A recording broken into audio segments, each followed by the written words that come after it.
தற்போது கிடைத்த அண்மை செய்தி. மதுரை மத்திய சிறைக்கு புதிய கட்டடம் கட்ட ஆணை பிறப்பிக்கப்பட்டுள்ளது. இது தொடர்பான அண்மை செய்தியை பார்த்துக் கொண்டிருக்கிறோம். கூடுதல் விவரங்களை தலைமைச் செய்தியாளர் சிவா வழங்க கேட்கலாம். வணக்கம் சிவா, கூடுதல் விவரங்கள் என்ன பதிவு பண்ணுங்க.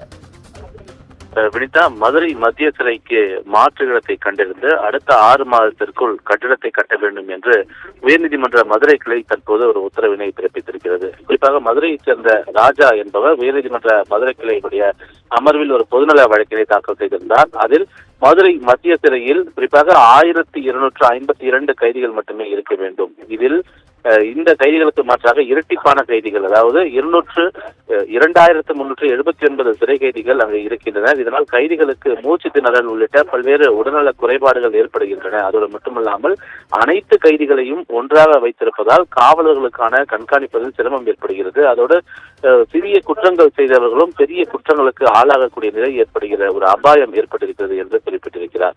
அதோடு மட்டுமல்லாமல் மதுரை இடையப்பட்டி கிராமத்தில் புதிய மத்திய சிறை அமைப்பதற்கான டெண்டர் கடந்த 2023 மார்ச் மாதமே அறிவிக்கப்பட்டு வெளியிடப்பட்டிருக்கிறது என்றும், சுற்றுச்சூழல் ஆர்வலர்கள் இதற்கு எதிர்ப்பு தெரிவித்ததால் தெத்தூர் முதல் கரடிக்கல் இடையிலான பகுதியை அடையாளம் காணப்பட்டு, ஆனால் அந்த பகுதியில் வாழ்ந்தக்கூடிய மக்களும் அதற்கு எதிர்ப்பு தெரிவித்ததால் தற்போது சிறை கட்டடம் என்பது கட்டப்படாமல் இருக்கிறது என்றும் குறிப்பிட்டிருக்கிறார். இதனால் மத்திய சிறைக்கு புதிய இடம் காண்பதில் சிக்கல் ஏற்பட்டிருக்கிறது என்றும், அதிக கூட்டம் காரணமாக சிறை கைதிகள் சிரமத்திற்கு ஆளாகி வரக்கூடிய நிலையில மாவட்ட நிர்வாகம் மற்றும் சிறைத்துறை ஒரு புதிய இடத்தை அடையாளம் காண வேண்டும் என்று தெரிவித்து இதற்கான உத்தரவை மாவட்ட நிர்வாகத்திற்கும் சிறைத்துறைக்கும் உயர்நீதிமன்ற மதுரை கிளை வழங்க வேண்டும் என்று உத்தரவிட வேண்டும் என்று இந்த வழக்கை தொடர்ந்திருந்தார். இந்த வழக்கை நீதிபதிகள் சுப்பிரமணியன், விக்டோரியா கௌரி ஆகிய கொண்ட அமர்வு முன்பு விசாரணைக்கு வந்தபோது அரசு தரப்பில் மேலூர் தெற்கு தெருவில் மாற்று இடம் அடையாளம் காணப்பட்டிருக்கிறது என்று தெரிவிக்கப்பட்டிருக்கக்கூடிய நிலையில இதனை பதிவு செய்து கொண்ட நீதிபதிகள் அடுத்த 6 மாதங்களுக்குள் புதிய சிறைச்சாலை கட்டடங்களை கட்டுவதற்கான பணிகளை உடனடியாக தொடங்கி முடிக்க வேண்டும் என்ற ஒரு உத்தரவை தற்போது பிறப்பித்திருக்கிறார்கள்.